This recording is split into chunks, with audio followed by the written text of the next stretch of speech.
നമസ്തേ, ഞാൻ സത്യൻ. നെല്ലും പനയും നിറഞ്ഞ പാലക്കാട് ജില്ലയിൽ പ്രാചീന കലകളുടെയും വേലപൂരങ്ങളുടെയും പെരുമയേറുന്ന വള്ളുവനാട്ടിലെ കടമ്പഴിപ്പുറമാണ് സ്വദേശം. ഇവിടെ സിംഗപ്പൂരിൽ വെഞ്ചൂർ കോർപ്പറേഷനിൽ സീനിയർ റിസർച്ച് ആൻഡ് ഡെവലപ്മെൻറ്റ് എഞ്ചിനീയറായി ജോലി ചെയ്യുന്നു. മനസ്സിൽ മാതൃഭാഷയോടുള്ള അടുപ്പവും എഴുത്തും വായനയും സാമൂഹികവും സാംസ്കാരികവുമായ പ്രവർത്തനങ്ങളിലൂടെ കൈവന്ന അനുഭൂതിയും ഇവയെല്ലാം വലിയ അനുഭവങ്ങൾ തന്നപ്പോൾ അത് സാമൂഹിക, സാഹിത്യ, സാംസ്കാരിക രംഗത്ത് പ്രവർത്തിക്കാൻ കൂടുതൽ പ്രചോദനം നൽകി.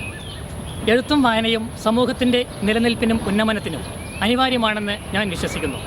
കാരണം തിരക്കേറിയ ജീവിതത്തിനിടയിൽ നമ്മെ പരസ്പരം ബന്ധിപ്പിക്കുന്നതും സമൂഹജീവിയായ നാം ഒരു ചങ്ങലയിലെ അനേകം കണ്ണികളെപ്പോലെ പരസ്പരം സഹകരിച്ച് പ്രവർത്തിക്കേണ്ടവരാണെന്ന് പലപ്പോഴും ഓർമ്മിപ്പിക്കുന്നതും ശ്രേഷ്ഠമായ ഈ എഴുത്തും വായനയും തന്നെ.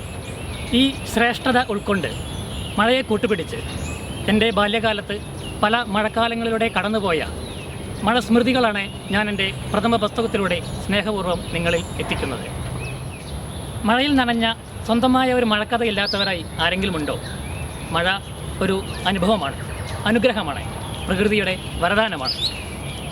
ഇവിടെ ഒരു മഴക്കാലത്തിലൂടെ എന്ന് പേരിട്ട എൻ്റെ കുഞ്ഞു പുസ്തകത്തിലൂടെ മഴയും മണ്ണും മരങ്ങളും മനുഷ്യനും തമ്മിലുള്ള ബന്ധത്തിൻ്റെ വ്യാപ്തിയും ആഴവും പരിശോധിക്കുന്നതോടൊപ്പം കർമ്മത്തെ ധർമ്മമായി കാണേണ്ടതാണെന്ന സത്യം ഒരിക്കൽ കൂടി ഓർമ്മപ്പെടുത്തുകയാണ് ഈ മഴ സ്മൃതികളിലൂടെ.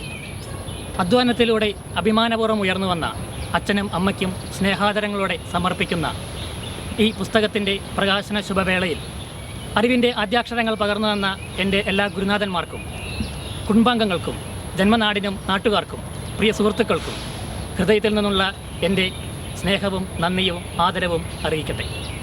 എല്ലാറ്റിനുമുപരി നന്മയുടെ നേർവഴി കാട്ടിത്തരുന്ന സർവേശ്വരന് മുന്നിൽ എന്നും നമിച്ചുകൊണ്ട് ഒരു മഴക്കാലത്തിലൂടെ എന്ന എൻ്റെ പുസ്തകം നിങ്ങൾ ഓരോരുത്തരുടെയും മനസ്സിൽ ഇടം നേടുമെന്ന ശുഭപ്രതീക്ഷയോടെ നിങ്ങളുടെ സ്വന്തം സത്യൻ പൂക്കൂട്ടത്ത്. നന്ദി, നമസ്കാരം.